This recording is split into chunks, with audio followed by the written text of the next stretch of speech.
So let's talk about anxiety.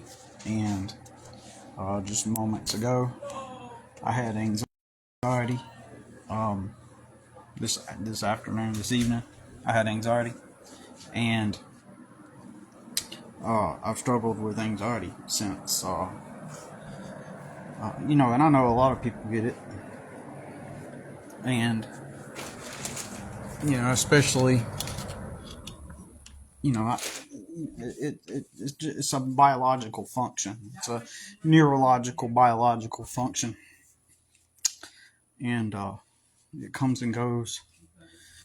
Sometimes certain stressors trigger it, and uh,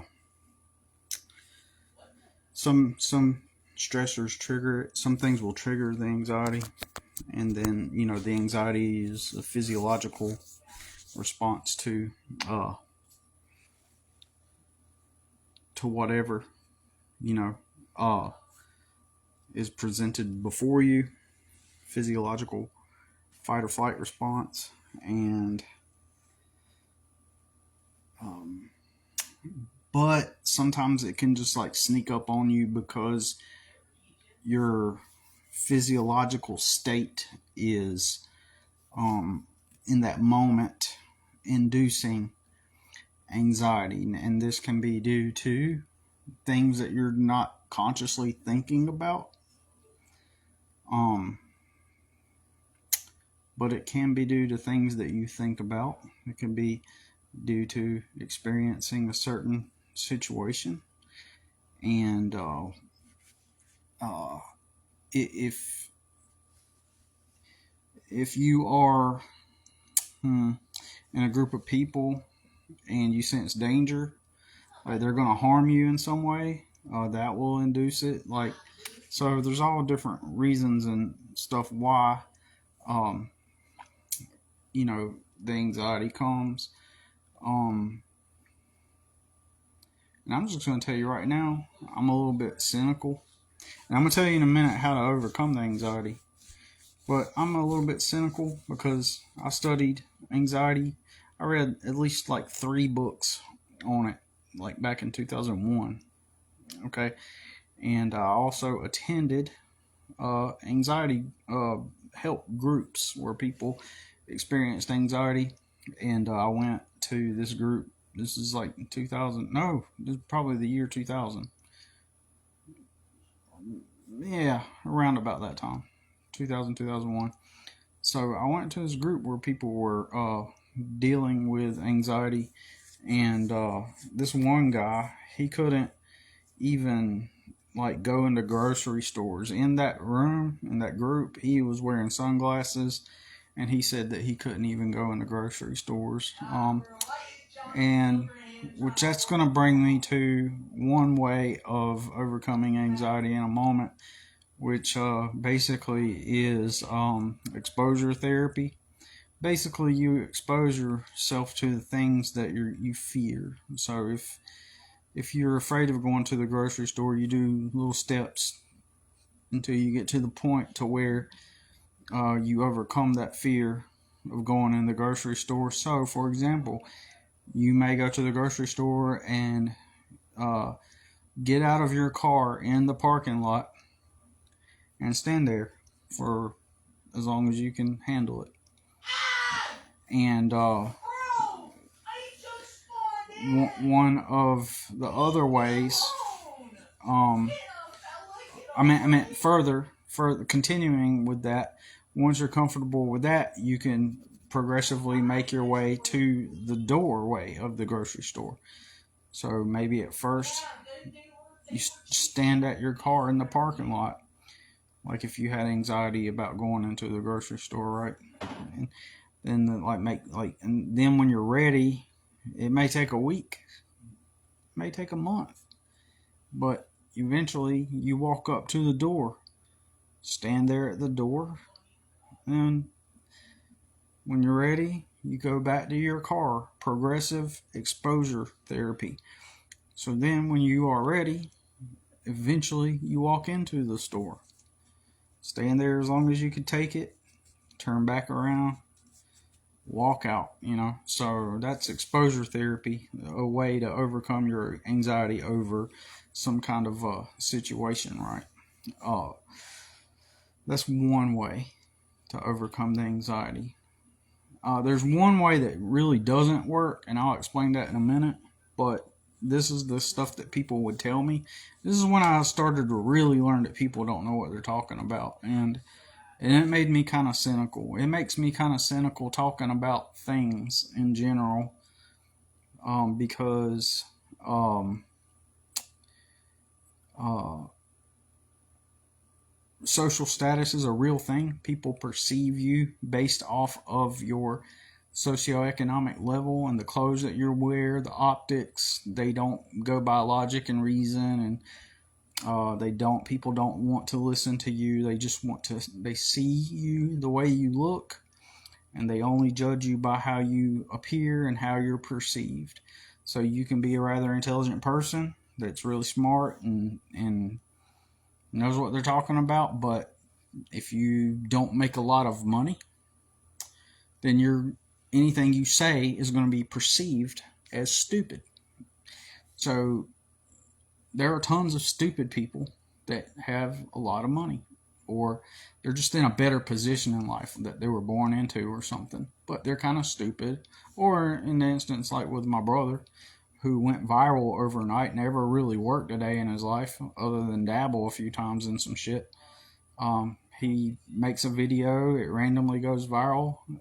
Next thing you know, everybody is perceiving him as this hustler, hardworking inspiration, and it's like, and I knew I couldn't say anything about it before, but now I will. But the only reason why I didn't say anything about it before was because it was not necessary. It wasn't even necessary for me to say it. It was just, I knew that people would, in fact, it could have negative results if I were to have said something about it. If I were to have said that, oh yeah, he's never worked a day in his life, but then he goes viral and now everybody's calling him like this grinder and hustler and on his grind and working hard and all this stuff. It's bullshit. It's total bullshit, and everybody knows it. And everybody can look me in the eye and pretend like they don't know it, then go right ahead. But we all know it. And so my point is that it's all about perceived social value, and everybody judges you based off of that. So for years I've known about anxiety, and I have no shame to say this, that I have always been poor. The irony is that whenever I was young and I was working through my anxiety, which was a big deal, right? I read 3 books on it and learned different modalities or ways to overcome anxiety. And so I struggled when I was a teenager. I could work my job like normal, like I was fine working my job. I worked at a seafood restaurant. I worked there for a total of 2 years, right? And so when I became an adult, I was thrusted out into the real world. Actually, before I became an adult, because my parents did not take care of me. They did not provide for me my needs. They did not set me up for any kind of future. They did not teach me about life. They didn't do anything for me as far as preparing me as a child to go into the real world. And so when I went into the real world, I was just simply surrounded by people instead of being any kind of support or any kind of words of encouragement or any kind of like real support. Most everyone around me and would just attempt to shame me into taking action. So basically, come from zero support network, grandparent, no support from grandparents. They had multiple cars, like 5 cars, 3-bedroom house. Oh, you can't come live with us. We can't afford it, was their thing. And so, and then on top of that, they would also attempt to shame me for not keeping a job. So whenever I was 18, when I was 17, I was forced to have to quit high school to go work to take care of myself. And so now society shames me for being a dropout. They put that label on me.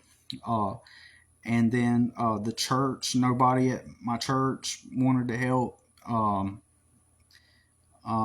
And the only people left that I was surrounded by, most of them in one way or another, would shame me for not already having the things that you're supposed to have as an adult. So, um, uh, as if, and then in retrospect, looking back, all those people that used to like shame me and stuff, they all had it made. They all had support systems, support networks, like people that to help them out, and people to live with without any kind of you know, nobody's giving them negative reinforcement. It's all about support. So, like, if they got their own apartment, this girl, she used to shame me, attempt to shame me, and she would say, I've got my own apartment. Why don't you have your own apartment? But she was always miserable, right? And she would, like, work at this, like, factory place, working, like, 12-hour shifts. And sure, she had her own apartment. But she also had a whole family that she got to comfortably live with until she saved her money and was able to go get an apartment of her own. And but she was also miserable and spending like 12 hours a day, and in a factory. And she comes from a highly privileged background, full with people that supported her, and had family surrounding her and all this stuff. And at some intuitive level, I knew all this was bullshit, but I didn't understand what I know now. But that's one example of one person that would used to attempt to shame me, like, and supposedly that shaming was supposed to like motivate me to take action. So I didn't have a problem with working, as a teenager. But then when I was put into the world with no support network, everybody would act hard, like, oh, well, you got to do this and you got to do that, and then all this hard talk. And then you learn all these people that talk hard, all these people that talk all hard and stuff, they all got some kind of cushion, some kind of support network, something, community. Anytime they need help, they'll always get it. They'll never be homeless. They'll never do without. They'll never go hungry. They'll never have others in their face shaming them to take action. They've never had to experience that, but they get to act all hard, right? They get to act all like they're tough and shit when they're not, because they're coddled. They're like little children that get to live in their comfort zone and their comfort and cushiony life with all their support systems. So they're not tough. They're fucking pussies, right? So, anyways, but I had anxiety because, organically it just makes sense. It makes logical sense. I would have these full-blown panic attacks, right? Whenever I was younger, when I got out at the age of 18, and I endured this for about 3 years, right? And I did not have a word for it. All it was just constant overwhelm, internal pain, nervousness, which would escalate afterward into depression, because anxiety is a physiological response in your nervous system to stimuli. And so when you are someone that lacks a community, lacks a support network, but the majority of your support network, their means of giving you wisdom and encouragement is through shaming and and just telling you how wrong you are, and how you just need to work and get a job and all this bullshit. These fucking pussy ass morons, right? From my past, a lot of them. I just realized that they live a nice cushioned existence, and so I did not know what was wrong with me, really. And none of them knew what was wrong with me, and they would all just tell me that my problem was that I just needed to work and keep a job and just be happy. It's literally what they told me. I'm not even like exaggerating. They literally told me that my problem was that I just needed to work a job and keep the job, and if I worked and kept the job, then this would then I'd be able to afford things and eventually afford my own place, and then I would be happy.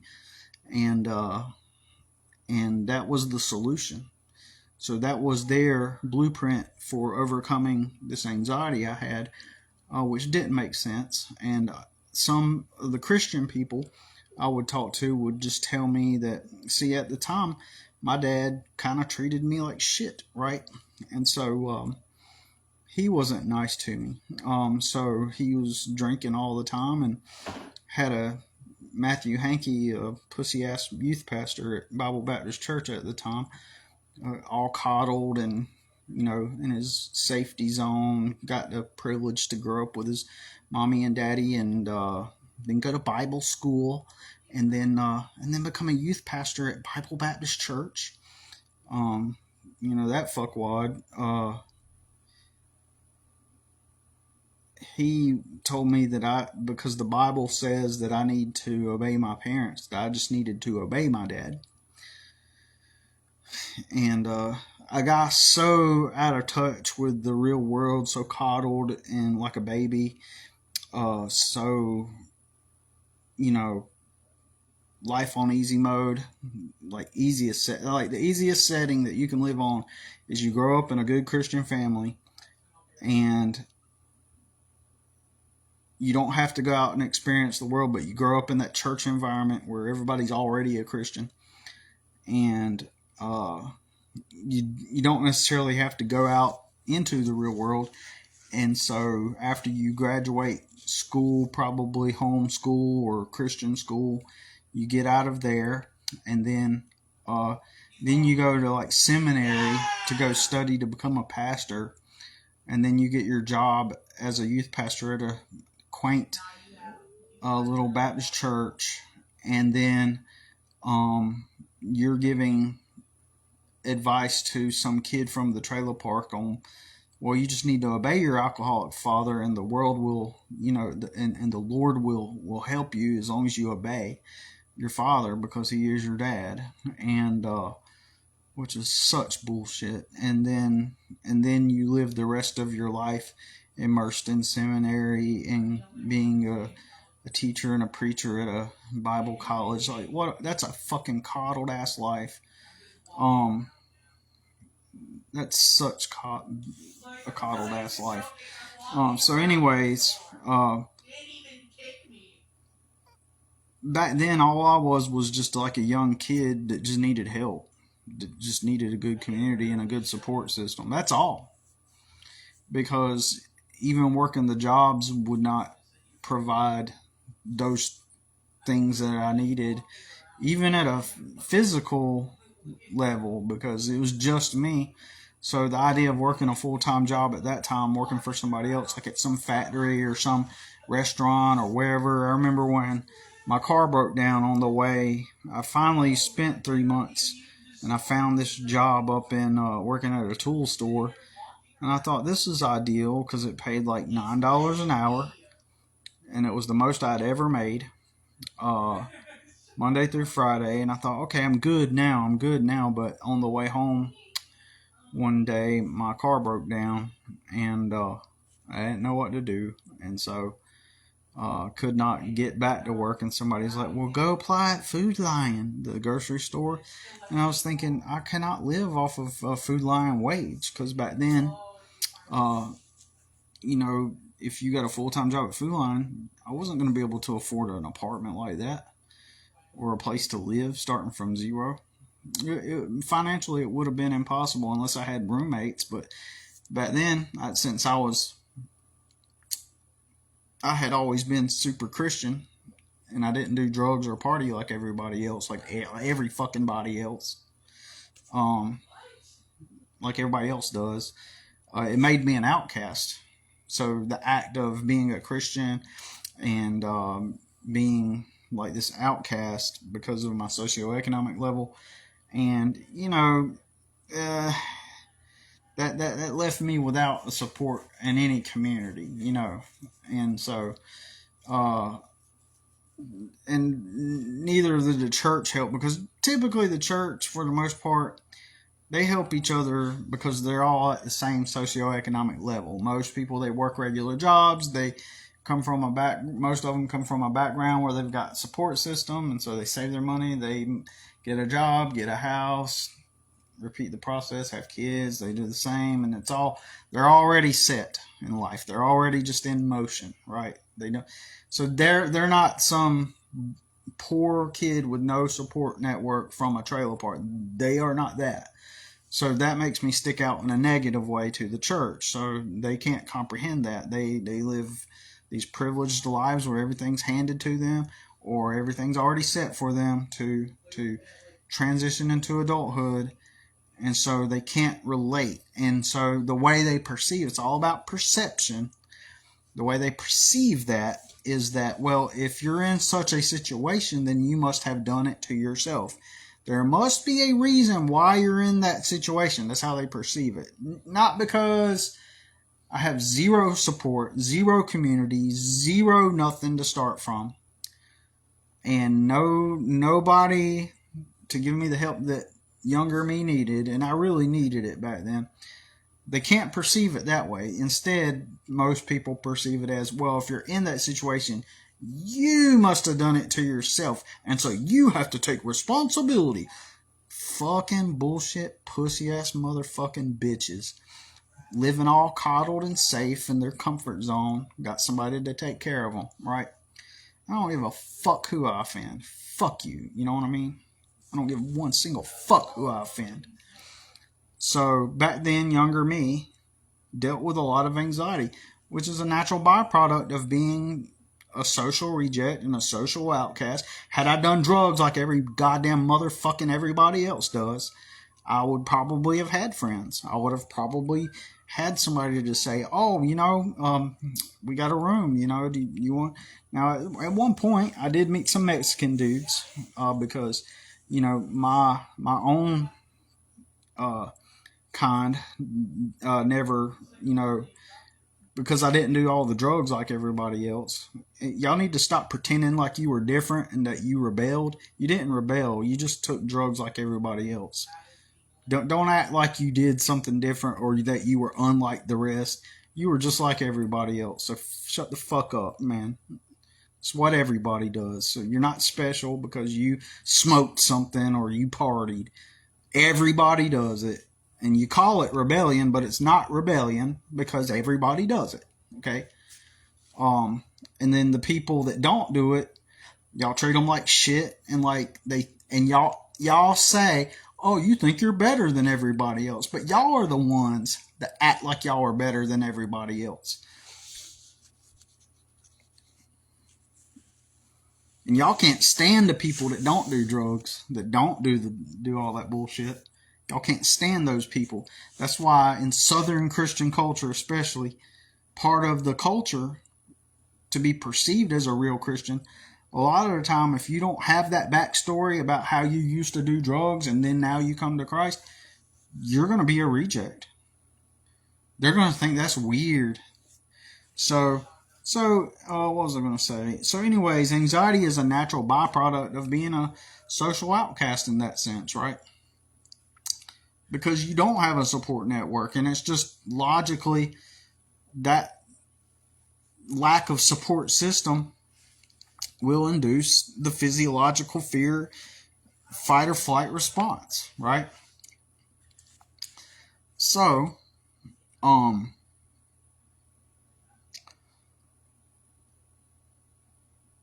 eventually I did meet some Mexican guys, and they kind of like took me in and kept me under their wing for a little bit.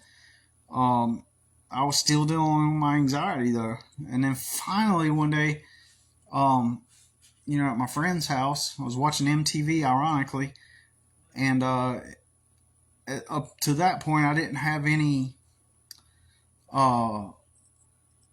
understanding of what I was experiencing. People thought I was crazy. People said I didn't want to work.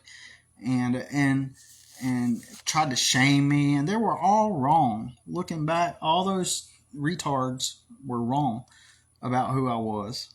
All I had was an anxiety problem because of my lack of access to support systems. So I started learning about anxiety because of an MTV commercial that came on TV. And it said, "Do you experience these things?" I was like, "Oh shit, yeah, I do." Oh, there's a label for it. It's called anxiety. So at that point, I started creating solutions to healing that anxiety. As soon as I did, I started studying it, what it was, the physiological fight or flight response, all this stuff. Started learning different modalities like exposure therapy, breathing techniques, ways to think, to think more clear, things to do physiologically to refocus your mind, all these techniques. Notice I didn't say prayer. Like all the Christians would say, I just need to pray, put it into God's hands, and God would take care of it. Bullshit, bullshit, bullshit. Never fucking worked. But what did work, what actually worked, was whenever I started to implement these techniques and modalities to cure my anxiety. The anxiety mostly stemmed from not having a support system or a support network on top of other people attempting to shame me. And you got to understand, I also grew up around a bunch of scum. I grew up in poverty, usually around a bunch of alcoholics and drugs and all. I grew up around it, and so I didn't want to do it. But oftentimes, when people would find out I didn't do the drugs and the smoking like them, they would come after me, attempt to harm me at times, attempt to fight me, attempt to call me a pussy if I didn't smoke weed. It all happened. So it's just the logical, deductive conclusion that I would have a lot of anxiety with nobody there to help me. So and then, my friend's mom let me sleep on their couch, but then I was dealing with that anxiety and I was looking for places to work, but I didn't understand reality either. And so, previous to sleeping on that couch, I had already worked some jobs and I had already gotten to the point to where I had an apartment at one point, and I lost it all because the job never paid enough to live on. And my cars would break down. I didn't have, so as soon as I would make any kind type of money, I would lose it immediately because of some BS. I wasn't bad about money. I wasn't wasting money. I wasn't spending it on getting high or getting drunk and all that bullshit. I was really trying to make it. I was trying to get a foundation and some stability coming from a situation where I did not have the means to create stability because I completely lacked any kind of support to help me get that foundation. I want to hear some motherfuckers talk all tough to me. Tell me how tough you are, how you would work all these jobs, motherfucker. Tell me how you would work all these jobs and that you would do whatever it takes. Go the fuck head. Some people, they act all tough like they would do all this shit, and I know because I've lived it. I've lived it where I've had nothing and nobody, and not just nobody, but everybody around me tell me what a fuck up I was, and I knew deep down I was never a fuck up, motherfucker. I was never a fuck up. I was always tough, but anxiety is real, and even during those times with my anxiety, at some level, I knew that I was right about shit. I knew I was right about something's not right about clocking in at some fucking warehouse all day in a dusty warehouse and having no place to go afterwards and not living. Like, there's nothing noble or moral about fucking being at a factory all day for 12 hours, weaving thread into some kind of thing or whatever the fuck. Or moving some boxes. There's nothing moral, ethical, or noble that makes you a righteous person for trading your time to doing that stuff so that you can go purchase the 4 for $4 from Wendy's after work. Nothing great about that. Nothing responsible. Nothing. Anyways, so I was right all along, but so up to that point, when I was at my friend's house on that couch, everything had failed up to that point for so far, and I didn't know what to do. Like, I knew that none of the jobs would pay enough to live on so far. That was my experience. They didn't even pay enough to, like, I would go out to eat with my friends at one point every Monday night, and sometimes go to the movies every Friday night. And in retrospect, like, I shouldn't have even done that. I didn't go waste my money, right? Technically, I should have been able to do those things. Technically, I should not have done those things. Instead, save my money and invest into, like, moving forward and generating my own business. But I didn't know that at the time, and so I just thought it was normal. Like, hey, go have some wings on Monday. I thought that was normal. But in retrospect, I realized that was something my friends could afford because they had the support systems and the support networks, right? That they could basically could do that. But then what would have I done if I didn't do that? I would literally have done nothing but work and do nothing. No goals, nothing to pursue, because when you're in that framework and that paradigm of life is just get a good job and just be happy, which is what everybody would say, that's why most people are fucking miserable, and that's proven fact. I don't give a fuck what anybody says. That's fact. Most people are working jobs, working for other men, and they're miserable. 80% of people are disengaged or don't like or hate their jobs. 40% hate their jobs of the 80%. So, there's nothing noble or righteous or good about that. There's nothing ethical. There's nothing that makes you a good person for for being a slave, because that's exactly what the fuck you are when you do that. You're a slave, and while having a family and the children are good things, at the same time, that's how they keep you trapped. They want you to have kids and have families so that you will remain a slave to one of your peers working at his business, because you will rationalize how morally superior you are because you do it for your family. So that's a way they push us into, get us to agree to the slavery and the indentured servitude to your peers that own the businesses. That's fact. So, up to that point, everything had failed so far, and at some level, I realized that the jobs don't pay me enough to live on. So how would I get a job? So in my mind, I thought I need a good warehouse job.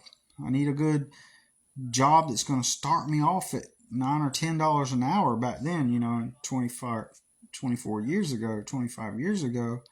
I thought I need a good job that pays like Monday through Friday, because those jobs actually pay. Because back then, fast food and retail only paid minimum wage. And then the jobs that paid a little bit more were warehouse jobs and construction jobs and stuff like that. So those were the positions I was looking for. However, I could not find those. There was no internet back then. So I had to look for shit. And I'm thinking, well, if I can't get a Monday through Friday job that actually pays, I'm never going to make enough money to live on. Because in my head, I don't want to do it, but I'm still thinking that that's what you have to do. You have to look for a job. And I always knew something was wrong about that. Something was off. Something wasn't right about that. But I believed it. So I kept looking for that kind of job. And the closest I could come to that was closest to that, was a fucking Porta-John company. And plus, it was the only thing I could find. It was in the newspaper. It was just a position that was available. It's not because I had all this freedom and I just chose to go do the Porta-Johns. I just chose. It was a job. Do you know what that Porta John plays? So recently, I was discussing this with somebody. He asked, "Oh, did you?" That was my friend. He goes, "Oh, didn't you like that job working doing the Porta Johns?" Like, no, man. Like, I've never had freedom. Like, he has a lot of freedom. He's got privilege and a lot of freedom, and so in his head and his experience and his reality, he got to live with his dad and just had the freedom to just be in that comfort and pick whatever he wanted to do. And I didn't have that. So he's like, I'm not saying he meant wrong by asking me that, but it's just kind of frustrating that I have to like live in this reality where you can't even have a conversation with somebody, a normal conversation, and be like, no, I did not like that job. And what is a job? Like, and I believe in his mind and in everybody else's mind, a job is a task that some authority figure has for the people. The authorities have the tasks, and those tasks are the jobs. And you're in the society, and you pick the job. Which job are you going to go work at? Who are you going to go serve? And that's the fundamental. And there's nothing. There is no false premise here. This is reality. What I'm saying. That is not true. That does not exist. The only thing that exists is you and your peers. One of y'all is going to go start a business, and one of y'all is going to work for the other. That's the way the real world works. They're not authorities with jobs. It's not like, oh, the company has a job. No, it's your peers. You work for your peers, or you work for yourself. Period. That's it. Or you work for the government. That's it. That's reality. You work for one of your peers, or you work for the government, or you work for yourself. That's it. There's no other. That's it. Brass tacks, bare bones, fundamentally what reality is. One of your peers, are going to go get a job, and the other's going to start a business to create the job. So when I did the Porta John job, and I did that for a year, when I worked there, all I was doing was helping that guy Jeff rent out his Porta Johns. That was it. But in society's eyes, oh, it's a job, it's a position at a company, right? You gotta not see through that lens. So by the time I got to that job, like I had already worked through the anxiety. I learned the modalities, not prayer, definitely not asking God, but it was learning modalities, learning techniques, learning ways to work through the anxiety and understand what causes it.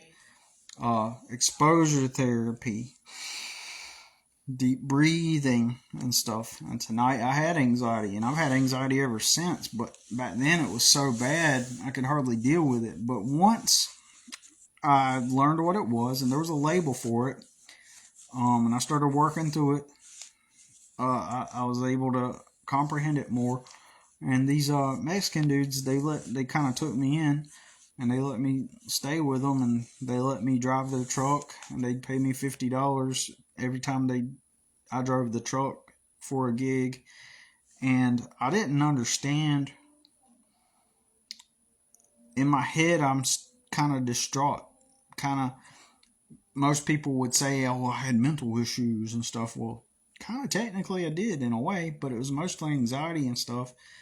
And trying to understand, like, at some level, intuitively, I knew everything was wrong. I kind of have a debt that I owe to them and to my friend's mom for the time I stayed on the couch. But back then, I didn't know. I didn't comprehend things. I didn't understand how to pursue a goal or achieve a goal. Because you got to remember, I never had any support systems, support network, which means that I did not have any male role models, no figures to look up to, or no figures to what's the word I'm looking for, nobody to model myself after, no mentors, because like everyone around me, they're all in that paradigm of what job are you going to get? what's the job you're gonna get? And um, I deep down knew that there was something not right about that. And so those dudes that let me stay at their house, um, uh, that played in a band, you know, I seen them trying to build their band up and become successful at that. And I think they all worked at like a factory or something, but I just couldn't see the value in going to work at some plus I'd already experienced at these places, these businesses where I would go and work, how foul people were there, how bad the management would treat people, how unhappy the coworkers were, how you got the disgruntled person, no, do that over there. Why isn't this done? And blah, blah, blah.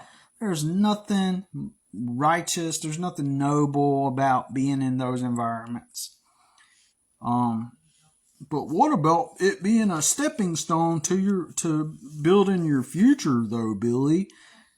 Well, when they don't function that way, when you, in my experience, when you go work at these places and a year later you're still living out of a vehicle and you've made zero progress because you don't get to live with your dad or your mom and you don't have the people that you get to go just like live with when you go work, then and save your money and have support systems and people encouraging you, when you don't have all that, when you don't have like you need that network, you need that system. When the jobs don't pay, eventually those guys moved right to California, and so I don't remember where I was staying after that, but after that I would go pursue jobs working for other men, and I don't comprehend how highly intelligent people cannot comprehend what I'm about to say. When I say a job doesn't pay you enough to live on, I'm not saying that, oh, I'm just dissatisfied and so I'm going to go live back at home now because I can't get my own place because job doesn't pay enough to live on. I'm simply dissatisfied. It's just not my thing. They don't comprehend that what I mean by those words is that I live out of a vehicle. I don't have a place to live. I don't get to save. I don't get to go on vacations because those positions at those companies don't pay enough to live on. So, but what about the people that have a place to live and they work at those jobs? Well, those people, most likely, most of the time, got to live with their parents and save. And then when they moved out, by the time they moved out, that job pays them enough to cover those expenses. When you're starting at the bottom, that's not going to happen. It's just math. It's just simple, basic fucking math. God damn. People don't use their brains. And then they'll try to tout these outliers and be like, well, I knew this one guy. He did it. Blah, blah, blah. He did this and do that. You dissect every story. Motherfucker, I don't want to care. I don't care what anybody says. I go to these jobs and I work harder than a lot of the people at a lot of these jobs. A lot of these jobs I've been at, the majority, minus a few, the vast majority of working for other people that I've been at, they don't pay me enough to live on. And number two, the people do shit half-ass. They're there to maintain a life that they were given and a lifestyle that was handed to them. That's what all these fucking places are. They're just places that the privileged get to go to maintain what they've been handed. I don't give a fuck who I offend. I don't give a fuck. So, that's all they are. Just places that people get to go move the boxes so that they can go back to their dwelling. A lot of the time, I know so many people that just got to stay living with their parents for as long as it took for them to just transition over. These situations where these people, like I barely even know. They're outliers. These situations where somebody started from the bottom, they all got to live with somebody. They all fit in. They all did the drugs and smoked, and they did what everybody else did, so they can fit in. So when they need a roommate, they can just hit somebody up because they fit in. They are immersed in the culture. That's a huge aspect, a huge component to their ability to climb up the social ladder is through relatability with other people. It's not hard work. Fuck you, fuck you, fuck you. If you want to sit there and tell me that, oh, it's because they worked hard, fuck you. I get it to most of these jobs, people are doing shit half-assed because they don't have a sense of urgency. They don't have to be working hard. And then eventually I started working multiple jobs. And so I was taught that hard work really pays off. And so I'm working all these multiple jobs, cutting grass on the side, cleaning windows on the side, doing all kinds of shit on the side, working the full-time job, working the part-time jobs, and no fruit, no result. And ultimately it boils down to the fact I never had a support system. I never had a good foundation to start from. That's period. That's it. So then years pass and I finally get with somebody and that person wanted to destroy me. So they decided to use the government against me and make up stuff and attack me. So instead of using any money that I made for progress, I ended up having to use all that money on lawyers and bullshit. Because if I had had a support system, that wouldn't have happened to me. If I had a normal support system like everybody else around me, the majority of people around me, I guess if I would have done the drugs and smoke shit like everybody else does, trying to fit in, wanting to fit in with everybody, desperate to fit in, FOMO, fear of missing out, want to fit in and make sure everybody likes you. So you got to smoke the stuff, you got to do the drugs, and it makes you one with everybody else, and it makes you relatable. You got to do all those things to fit in. I forget my point, but my main point is I don't want to hear people sit there and fucking tell me that about, oh, well, you need to work hard and you put yourself in this position and all this bullshit coming from people who live a coddled fucking pussy, coddled ass life. My bad. I meant to say a lot of these people, they act tough, but they've lived a coddled life, but they get to talk all tough with their what I would do if scenarios that they get to spout out off the top of their head without ever having to actually live the experience and have the experience. They live a safe, comfy life. So they don't have all this anxiety that they had to go through. They didn't have. So anyways, so that is why anxiety for me is an ongoing thing, because I know that I managed to get past all that legal stuff that has had tremendous residual side effects up until this day. So I frequently have anxiety. It makes me a little cynical sometimes when people start coming at me after I've learned all this stuff and come to these realizations about reality, and I've studied all this stuff, especially after I've spent years trying to tell everybody stuff, and then they come to that awareness and then try to talk to me as if I don't know. For example, they'll come to me and say, well, look, it sounds like you have anxiety, and so let me tell you all about anxiety. And they don't know shit. They don't know what they're talking about. They only know a little bit.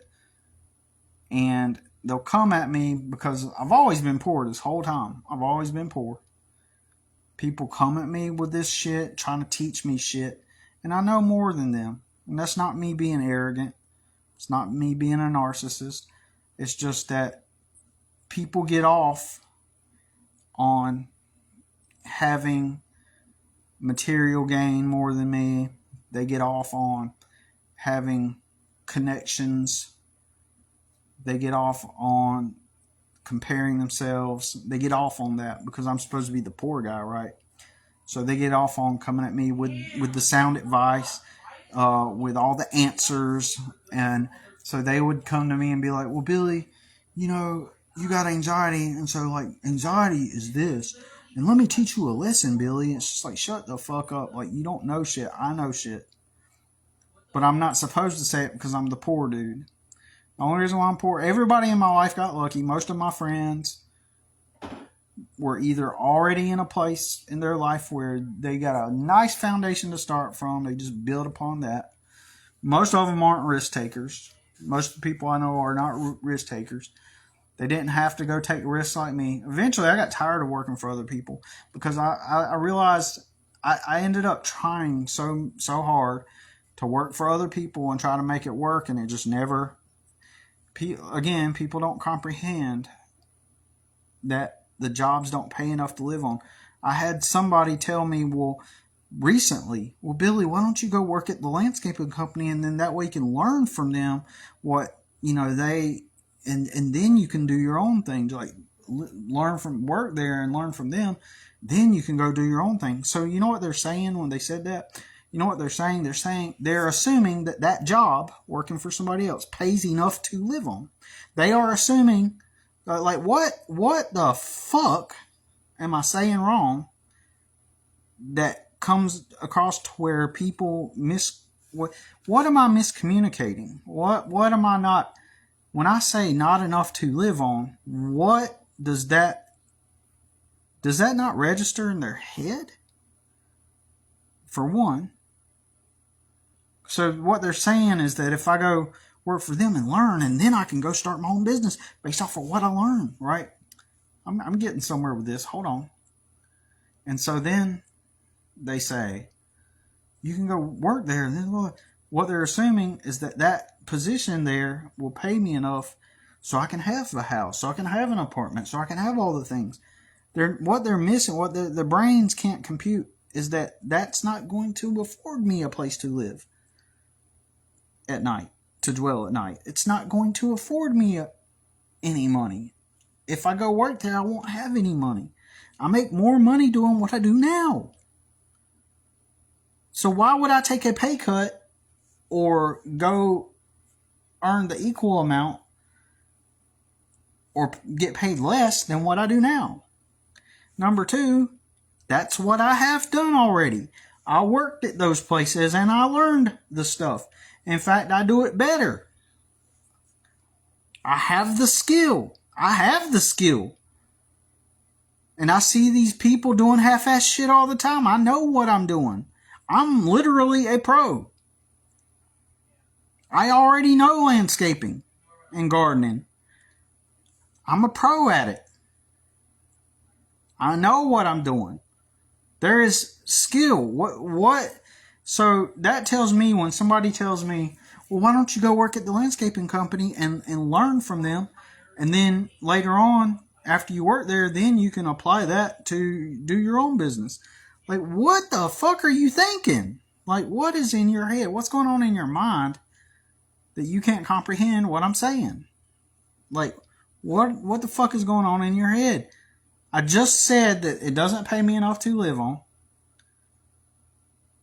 It tells me that you don't think that I'm a landscaper, you don't think that I have the skill. You think that, I'm just ignorant and it's something I need to learn, and maybe I'll figure it out. It's you're just all lost and you need to figure it out. No, I'm a pro landscaper. I do work way better than a lot of the pros because I am a pro. And working for somebody else does not pay me enough to live on. How does that not compute? How can I speak these words and it's not going into their head? Like, I guess everybody has their own subjective not enough to live on when they hear those words, not enough to live on. For them, maybe that means, I won't get to go out to eat. When I'm saying that I won't have a place to live. In fact, the only reason why I have a place to live now is because I worked for myself. None of my friends have helped me, in that sense, to,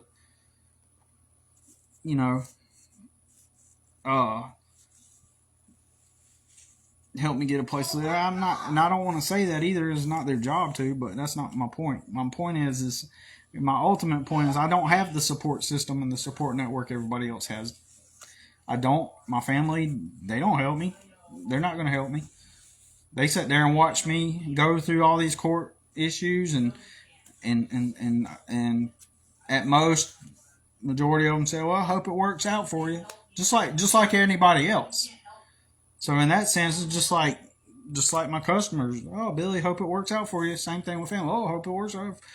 Well, well, you're not entitled to anything, Billy. But I know if I was somebody else, like in my community, and they had the same situation that as me, they would make GoFundMe's for them. They would rally together to attempt to help them, and they get all this praise about how hard they're trying. But with me, people, they get off on seeing that they got it better. So most of my friends I've already got. I don't care who I offend, and if you're one of my friends and you don't like me anymore, well. I mean, life moves on. You find your people. But the truth is, the majority of my friends, they already had some kind of stability to start from, or they got lucky, and that's fine if you got lucky. A lot of people get lucky. Over the past, especially over the past 10 years, I've seen a lot of people just get really lucky. Things just happen to them. Like my brother just randomly goes viral, right? And never worked in his life, but suddenly now he's got the ability to have income, right? People have something to live off of. They got a check. They got this. They got that. They got resources, and they didn't have to get out here and do what I did. They never had to live out of their vehicle for extended periods of time and work all the jobs, working for other people. God damn, right? I lived out. That job at the warehouse didn't pay me enough, and I'd get paid twice a month.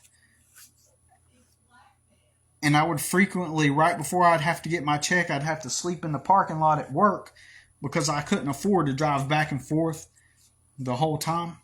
I couldn't afford to drive back and forth. So several nights I would have to sleep in the parking lot to wait on the next paycheck so that I could afford to come to work. And what that company didn't know is I would take their van key and so that the cops didn't find me asleep in my truck, I would sleep in the back of the work van. That way nobody could see me. In the Ford Transit, it didn't have any windows in the back, so it was an easy place for me to hide at night and sleep. And I experimented at times, and at one point I put my tent in the back of the warehouse outside at the bay door under some boxes, because I was trying to find different ways to navigate being homeless while working for the company and making them $4 million that year. But so does that make sense yet? Does the words "can't afford a place to live" while working full time, does that compute? Does that make sense? Anyway, so obviously I'm still going to have ongoing anxiety. So tonight I had anxiety due to overwhelm and just things that I've experienced just kind of haunt me, and as I navigate moving forward, so it's always going to be a constant battle until I'm in a better spot. In some ways I'm in a better spot, but I'm also still in a place of indentured servitude in some ways, and until my son turns 18. And then after that, I can have even more leverage and freedom, or move towards more freedom. So I'm always going to have this ongoing anxiety about it. I'm a social reject because I didn't do the drugs like everybody else. I didn't smoke, like everybody else. And as a result, everybody else rejects me, and everybody else tells me that I think I'm better than everybody else for not doing so. People judge me based off of my exterior, always looking poor. People think I'm weird because I'm always working. Like, don't you do anything else? Well, I'm sorry, I don't have a coddled life. so I don't get to go out and do extracurricular fun things all the time.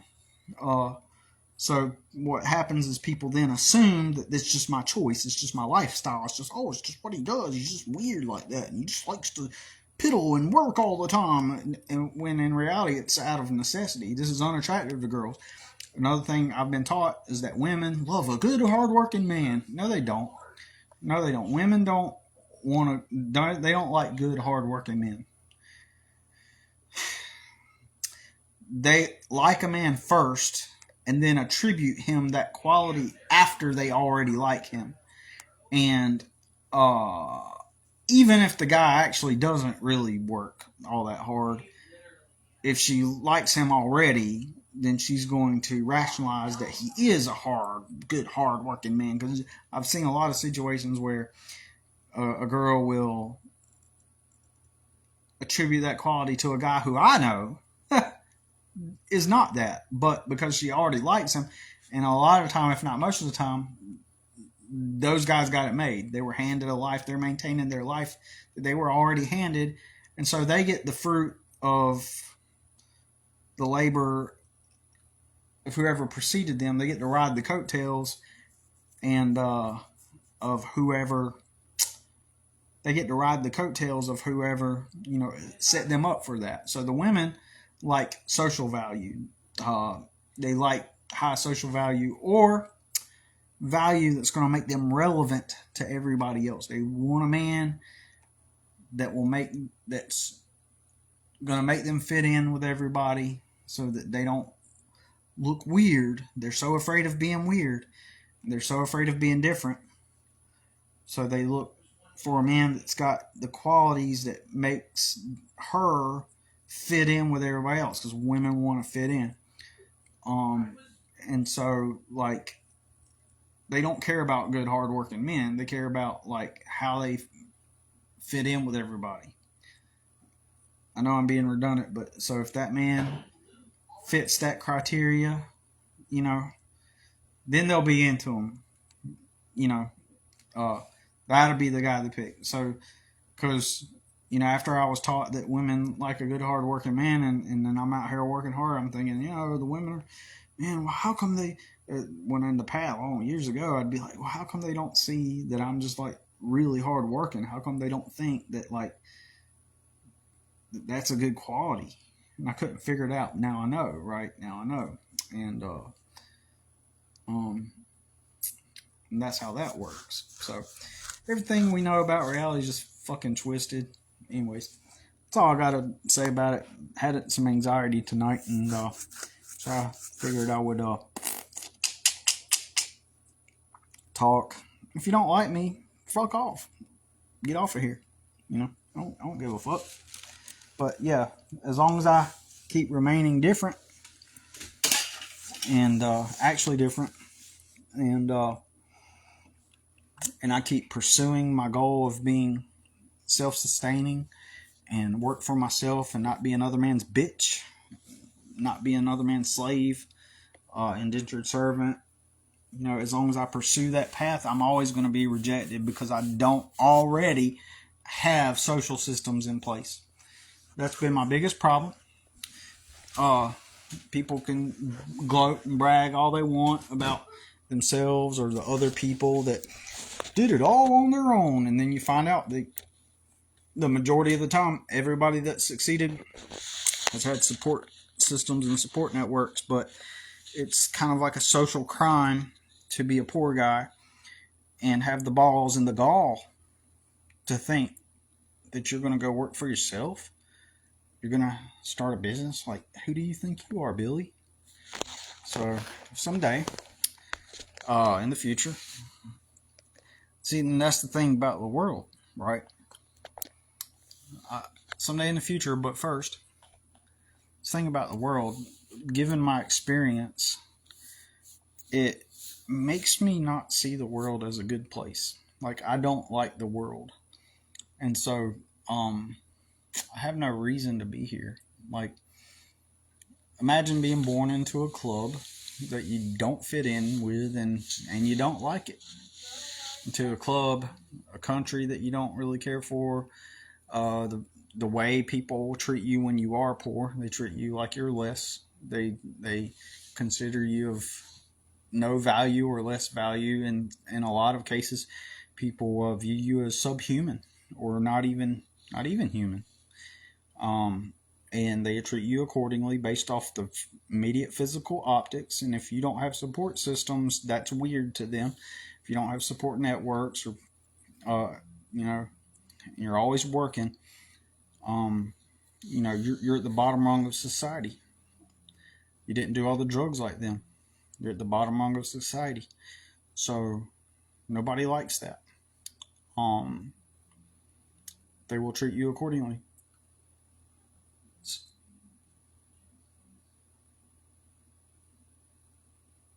Anyways, so as a result, thought I heard some engine running out there, and I got my blower out there.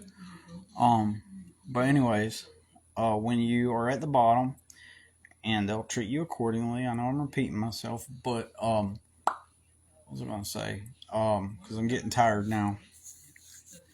Uh, and you've experienced that for so many decades. Like you really don't want anything to do with the world. Like what is like appealing to the world, right? What do I need to strive for? Um, I don't want to make friends with people. Uh, Men are forking out their money to OnlyFans girls, and they're making these men are working jobs that they hate, and they're making these women millionaires. Uh, even a couple girls out here on my Facebook, and they're just showing their bodies off and making money off of OnlyFans, or they're um, uh, being what's the word? Not promiscuous, but tantalizing. They're being not seductive, but there's another word for it, and I can't think of it. There's several women right here on my Facebook, and that's their little thing. And then some of them complain about like, all I did was, and then these men they act this way. So I don't give a fuck. I troll them, actually. I troll a lot of people. Because I just don't care. I don't care about the world. I don't want to fit in because the guys are giving these girls, making these women that don't even deserve it, millions of dollars. And when I say they don't deserve it, I mean like they don't do anything of value to deserve to get to that point in their life. But because men are so fucking desperate, they're such desperate losers, they'll fork out their money, their credit card, their wallet, and pay for these women's lives. And these women become millionaires, or make a lot of money at least. And they've all got these like their little circles of men that they're constantly like supporting them, but they didn't do anything, right? They're not really providing any value to anyone's life other than just they're selling hope. These men, they at some level, they kind of hope that they'll get their chance. And these same people, and I don't do that, but I'll troll them sometimes. I'll say some crazy stuff, but and sometimes to me it's a big social experiment, and I fuck around and I just don't care. Like I don't want to be part of all that. I don't see there's no. I don't need to go out and visit different community, like different cultures. I don't care about the world, man. Like I just don't care. I don't want to fit in. I don't want friends necessarily. Uh, Everybody's gonna watch football or smoke and do drugs and drink. That doesn't sound like fun to me. I grew up around it. I don't want to be around it really because I just want to be to myself and create art. I want to make stuff, do some gardening and make stuff and just live a chill life. But also I realize like my only desire is to find freedom and to raise my son. Really, that's the only thing I want. And but how do I do that and navigate this world and be around these crazy people? And they're the ones that think I'm crazy, and they think that I'm the one that's off. Why do I want to be around them? Why do I want to? Anytime I get around somebody, it's like they all got to talk about football, bread and circus. Just like the book in 1984, it predicted this. It predicted this stupid bread and circus reality. There's nothing about the world that I want. I don't need to go visit other cultures. I don't need to. Oh man, you got to visit this place. Oh, it's something you got to see it. You got to see it. Do I? No. Is it fun if you do? Sure. Yeah. Can I live without it? It's like I'm totally fine with or without it. I guess when you grew up trapped in poverty, like the only thing you really want is just freedom. So therefore I don't need all these material things. One of my buddies just went to Vegas and he sends me this video and he's like, hey, did you see this thing that I posted? And it's like some restaurant he went at, and and I can't remember what it was. And he's like, I thought you would find this interesting. And like, yes, I found it interesting. Yeah, cool. But like, do I feel that I'm missing out if I don't get a chance to go to Vegas and have the experience? No, I don't.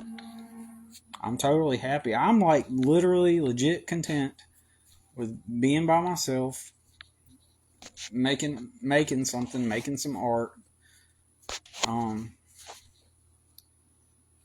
If eventually someone came along to be like a co-partner, or that would be cool. I would accept that. But it's just like this for me. Like, I can do with it or without it. Like, I'm fine. Like, I'm content on my own. You get what I'm saying? I'm just happy with myself. I like myself. And that's the way it is. I like myself. I don't have nobody to impress. I just want to be free. Don't want to be around stupid people. I want to be able to afford to pay to dwell somewhere. Even if it's a fucking cheap-ass motherfucking trailer in some damn trailer park. If that's what it takes for me to be free and not have to be around stupid people at some goddamn warehouse or some construction company or some landscaping company, around a bunch of morons who are privileged, who were handed a life that they get to maintain.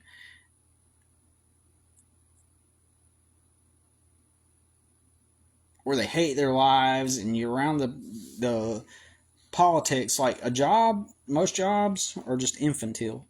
They're just a bunch of, the supervisors and managers are just big ass babysitters, babysitting big ass grown ups who hate being where they're at, so they need the managers to manage them to get the task done, so then they can go home at night in their little dwelling and play their little video games and watch a little Netflix and scroll on the phone and do a bunch of bullshit and blah blah blah, and have no ambitions and no sense of urgency.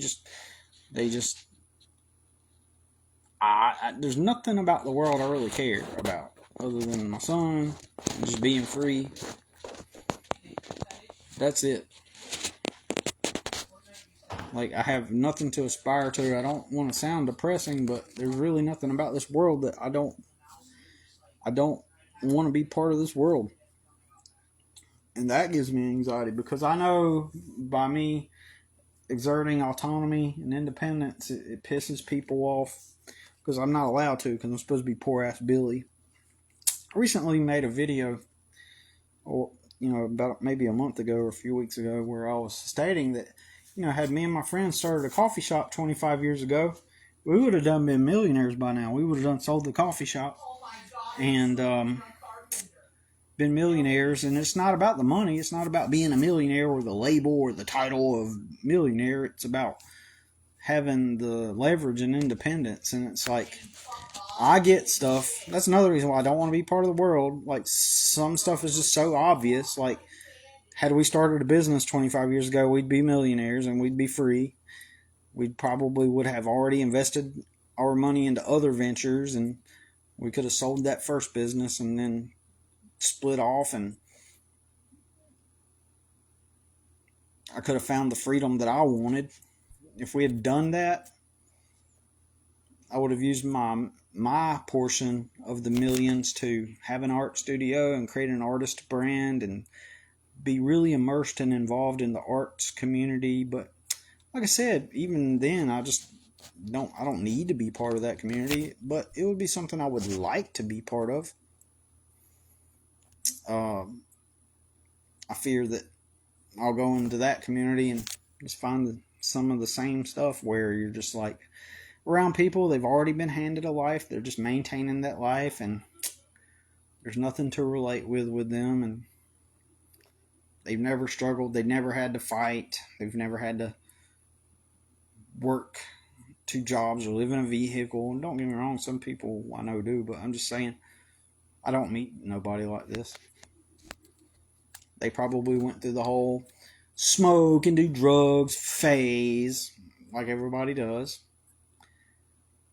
and then now they're an artist. In fact, that's kind of popular in the art world. Another subsect of mainstream in the art world, weirdly.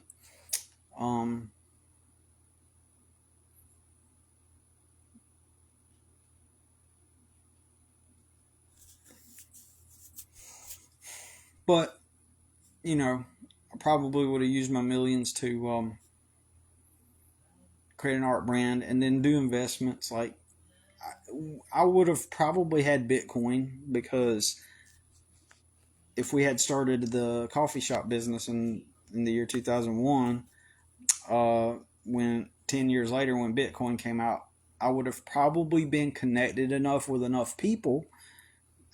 I would have probably have built a social network by then of business people that would, and I would have probably, instead of being when Bitcoin came out, instead of being clocked in at a job, at a warehouse or at a landscaping business, and having to like live out of a vehicle and having to work extra jobs, because I vacuumed a business for 2 years straight part time. Springs Creative. Had I not been working all those jobs, I would have probably caught wind of Bitcoin. I would have probably invested it in that, and I never knew anything about it until it was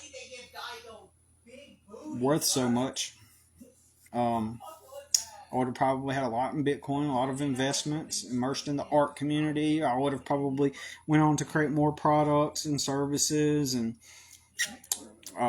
for the art community and any kind of creative stuff. That's where I would have been if my friends and I would have started a business doing the coffee shop. That's what I would have taken my $1 million and done with it. And I'd be free.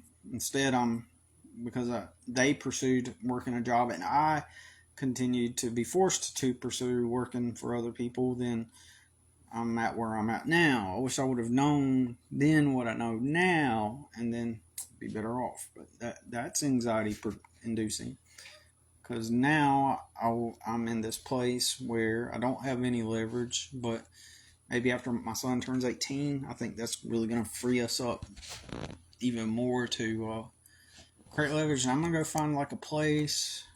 I may live out of a van and make art and sell it, or find me like a nice trailer, and then I don't think it's healthy to become a total recluse.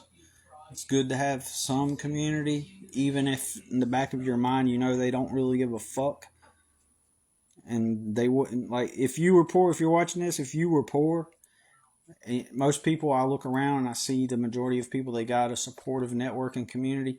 If that same person would have been poor and grew up differently, then they won't experience all the people being nice to them. They would experience all the negative things too. So basically, everybody lives this lie, this delusion, this illusion. And so, anyways, I'm too tired to talk anymore. Gotta go to bed. If you did watch this at all, well, I hope you enjoyed it. And thanks for listening.